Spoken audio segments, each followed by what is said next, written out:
Mabuhay, this is Alexi Fernandez from Davao City. Maayong gabi sa inyong tanan. Tonight, doon ako'y ka-meeting. Isa sa merchandiser na ako sa ako ang client sa Sardinas. Iyang pangalan si Ipimar.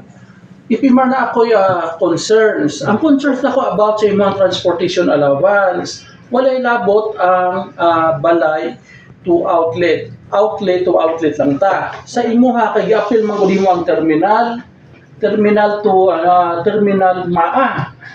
Taas yan ang maadong asa di ka taga-asa di ka. Mahara sa bugak. Bugak maaong ayaw na ikuan sa inyong balay. Kuan na lang ka para di ka malugi. Start ka sa Bangkiruhan to Milan. Then pag uli nimo pagkahapon Milan to Bangkiruhan, wala labot ang sa balay ha, outlet to outlet lang yun ta. Kung Tuesday, Thursday, Saturday, asa ka, Castillo ka, yung last call nimo, ang opening nimo, ang first call nimo, asa ka nga outlet, Tuesday, Thursday, Saturday. Isa ko sa landmark. Oh, so Bangkiruhan to landmark, free mong pamasahe ana, di pa na siya.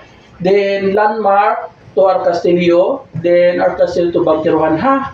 Yes, sir. At least magkasinabot ta. Ayaw lang iikuan, apil ang personal, outlet to outlet ng yuta or store to store. Yes, sir.